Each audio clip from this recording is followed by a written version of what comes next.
Welcome back. So we just saw how do we do this computation of this inference problem given that somebody is colorblind. What's the chance that the person is male?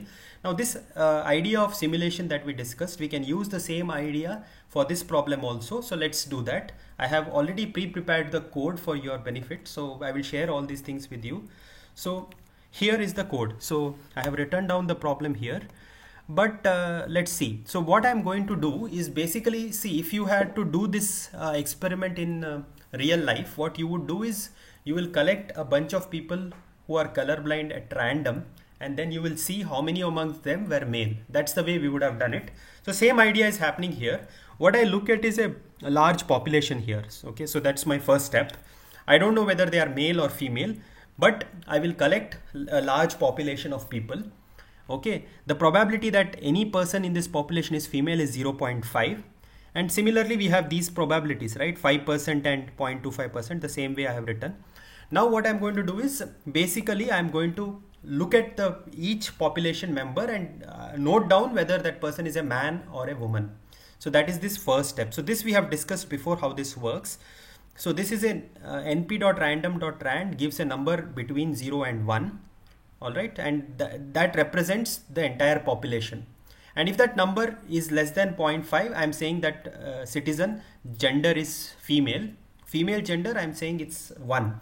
And male gender, I have put it as 0. So basically, what you get is basically an array of size 100,000, okay, of the population. Now, what we are doing now is like for each population member, I'm again checking whether that person is colorblind or not.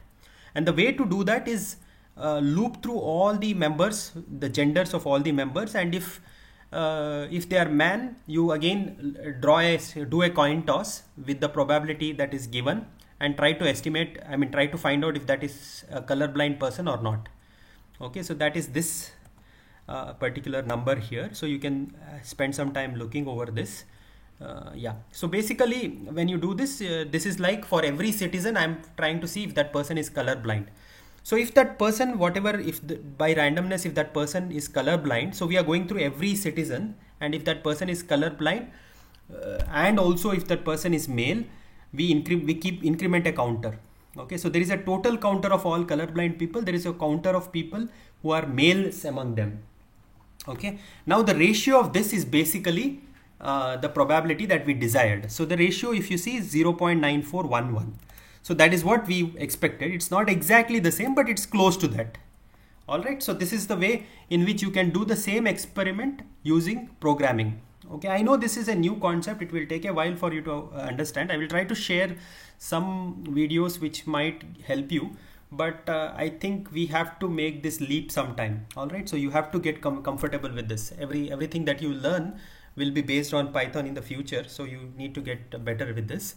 So now, as I told you before, whenever you are doing any simulation, any random experiment, you cannot just run it once. You need to do multiple number of times to make any accurate assessment. So for this reason, what I have done here is now I am putting the entire simulation that was just done once in a function, the same idea that we have been discussing. So I just do it once. And now when I do it multiple number of times, I try to see what the histogram looks like. And when you do that, again, you see that there is a nice looking bell curve, bell shape that you see. All right, and it's picking around 0.95 and 96, somewhere close to 0.95 itself, it's peaking. Okay, and that is what you would expect even if you do the calculation. So that is the way in which you can, for a random quantity, you have to do multiple number of times.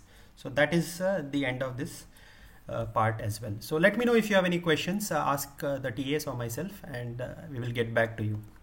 Thanks.